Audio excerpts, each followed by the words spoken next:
सीतापुर जिले में तहसील प्रशासन और राजस्व न्यायालय के फर्जीवाड़े ने आम जनता और न्याय व्यवस्था पर गंभीर सवाल खड़े कर दिए हैं। नमस्कार, मैं हूं संगीता झा और आप देख रहे हैं सुदर्शन उत्तर प्रदेश। मामला वर्ष 2023 की मृतक महिला जागरानी से जुड़ा हुआ है। आरोप है कि भूमाफिया और तहसील कर्मचारियों की मिली भगत से उसके नाम पर फर्जी दस्तावेज तैयार किए गए और 2024 में मृत महिला के द्वारा तहसीलदार कोर्ट में वाद दायर किया गया। इसके बाद 2025 में राजस्व न्यायालय ने इस फर्जी वाद में आदेश पारित कर दिया। सबसे चौंकाने वाली बात यह है कि जिस तहसीलदार अतुल सेन सिंह पर ये आरोप है, वही अब मामले की जांच कर रहे हैं। शिकायतकर्ता प्रदीप कुमार श्रीवास्तव ने कहा कि उन्होंने जब इस फर्जीवाड़े की शिकायत की तो शासन ने आरोपी अधिकारी को ही जांच का जिम्मा सौंप दिया। प्रदीप ने यह भी आरोप लगाया कि तहसीलदार ने उनके साथ मारपीट और मानसिक प्रताड़ना की और उनके मिलने वाले व्यक्ति के माध्यम से उन पर दबाव बनाने का प्रयास किया गया, जिसका ऑडियो भी सामने आया है। इस पूरे प्रकरण ने स्थानीय प्रशासन की छवि को धूमिल कर दिया है। सीतापुर जनपद में एक भ्रष्टाचार का मामला, जिसमें प्रदीप जो कि शिकायत करता है, उनके द्वारा जो शिकायत की गई शासन और प्रशासन के लोगों को, 2023 में एक मृतका जगरानी जिनकी मृत्यु हो जाती है, उनका जिला प्रशासन के द्वारा 2024 में उनके द्वारा ही वाद दायर किया जाता है राजस्व में। उसके पश्चात 25 में जिसका आदेश पारित किया जाता है। उस संबंध में आइए, हमारे साथ इस समय मौजूद हैं एक्सपर्ट और सीनियर एडवोकेट मनोज श्रीवास्तव। जानते हैं उनकी क्या राय है और जिला प्रशासन के द्वारा जो ये कार्य किया गया है उसके संबंध में क्या कहना चाहेंगे।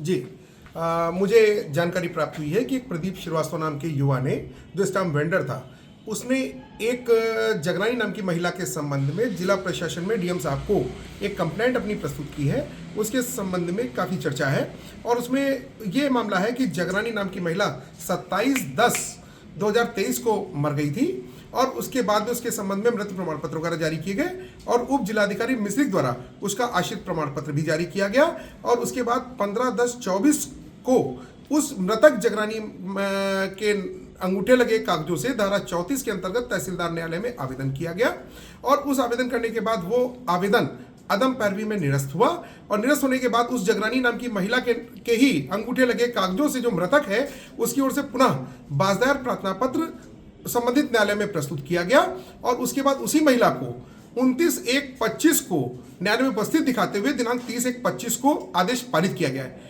अब सबसे बड़ी बात तो इससे यह है कि यहाँ पर जो संबंधित अधिकारी हैं उनकी दक्षता पर और उनकी कार्य प्रणाली संदिग्ध हो जाती है, जिससे ये प्रतीत होता है कि शासन और प्रशासन की मंशा के अनुरूप कोई भी कार्य नहीं किया जा रहा है और जनहित के कोई भी कार्य नहीं हो रहे हैं और इस मामले की जांच कराते हुए अन्य संबंधित प्रकरणों को भी देखा जाना आवश्यक है, जिससे जनहित में किसी को नुकसान ना हो।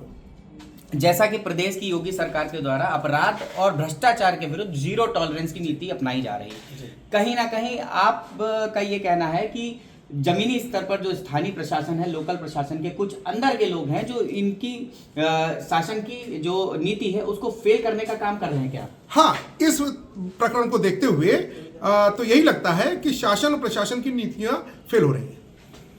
धन्यवाद। सुदर्शन न्यूज चैनल जिला संवाददाता कैमरामैन रोहित शुक्ला के साथ। सीतापुर जनपद में एक ऐसा भ्रष्टाचार का मामला सामने आया है जिसमें प्रशासन की उसमें सक्रियता से संलिप्तता पाई जा रही है। एक और जहां उत्तर प्रदेश की योगी सरकार के द्वारा भ्रष्टाचार समाप्ति को लेकर के अभियान चलाए जा रहे हैं, उसको समाप्त करने के लिए अनेकों अभियान चलाने के साथ साथ प्रशासन को हिदायत भी दी जा रही। वहीं सीतापुर जनपद में एक ऐसा मामला आया है जिसमें एक मृतक महिला जो 2023 में जिसकी मौत हो जाती है, उसी के द्वारा राजस्व न्यायालय में 2024 में एक वाद दायर किया जाता है, जिसका प्रशासन के लोगों के द्वारा ही 2025 में आदेश भी पारित किया जाता है। उस संबंध में इस समय हमारे साथ एक शिकायतकर्ता प्रदीप मौजूद हैं। आइए जानते हैं क्या है पूरा मामला। जी, मेरा नाम प्रदीप कुमार श्रीवास्तव है। मैंने 17/12/2025 को जिलाधिकारी को एक प्रार्थना पत्र दिया है, जनहित में एक प्रार्थना पत्र दिया है। उस प्रार्थना पत्र की प्रति ये है, उसमें हमने एक मृतक महिला है जिसका नाम जगरानी है, उसकी मृत्यु 27/10/2023 को हो जाती है और उसके बाद 15/10/2024 को उसी मृतक महिला के द्वारा तहसीलदार न्यायालय में उत्तर प्रदेश राजस्व संहिता 2006 की धारा 34 का एक आवेदन किया जाता है दाखिल खारिज के लिए, और उसी आवेदन पर तहसीलदार के वहाँ कई डेटें लगती हैं, लेखपाल की रिपोर्ट लगती है, और उसके बाद उसमें मूल बैनामा न उपस्थित होने के कारण उसे वाद को निरस्त कर दिया जाता है। फिर उसके बाद पुनः 26/12/2025 को उसी मृतक जगरानी महिला जगरानी के नाम से पुनः वाजदारा दिया जाता है, और 28 तारीख को वाजदारा दिया जाता है, 29 तारीख को मंजूर कर लिया जाता है, स्वीकार कर लिया जाता है, और 30 तारीख को आदेश कर दिया जाता है।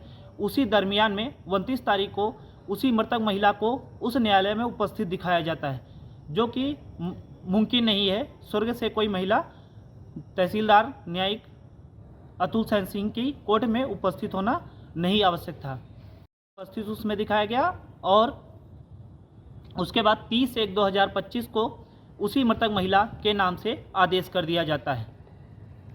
तो क्या मांग है आपकी, शासन से क्या मांग है? इस प्रकार का भ्रष्टाचार का इतना बड़ा मामला सामने आया है कि एक मृतक महिला को जो मर चुकी थी जो 2023 में, उसका 2025 में आदेश पारित किया गया, जो आप बता रहे हैं अतुल सिंह तहसीलदार हैं उनके कोर्ट के माध्यम से। तो इसमें क्या आपकी मांग है शासन से? जी, हमारी मांग है जो तहसीलदार साहब अतुल सेन सिंह हैं उनके ही प्रति हमने इससे पूर्व में भी प्रार्थना पत्र दिया था, जिसके द्वारा मतलब कि प्रार्थना पत्र पे कार्रवाई उन्होंने इतनी सुंदर की है जिसकी कोई गणना नहीं की जा सकती है। उन्होंने मेरा एक स्टाम्प वेंडर का एक लाइसेंस था, धारक था, वैध धारक था, उसके खोखे को अवैध बताया, जो एडीएम, जिलाधिकारी और हर एक अधिकारी के द्वारा जारी किया हुआ खोखा था उसको अवैध बता के हटवा दिया।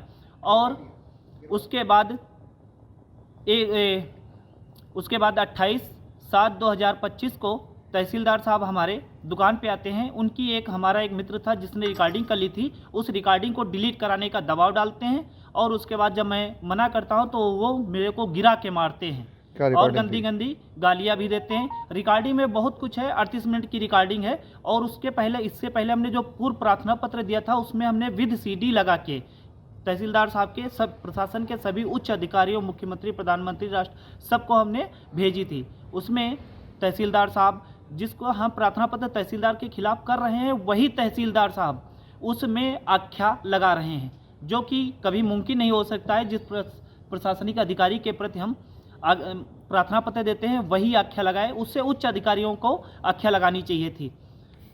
तो अभी तक इस मामले में कोई कार्रवाई नहीं की गई शासन प्रशासन के द्वारा? हाँ, एक जांच के लिए मेरे वहाँ एक नोटिस आती है, तो उस नोटिस पे मेरे को बुलाया जाता है कि उससे संबंधित कागज प्रस्तुत करिए। मैं संबंधित कागजों को वहाँ SDM के वहाँ से आता है, तो मैं SDM साहब के वहाँ उनको भेजता हूँ।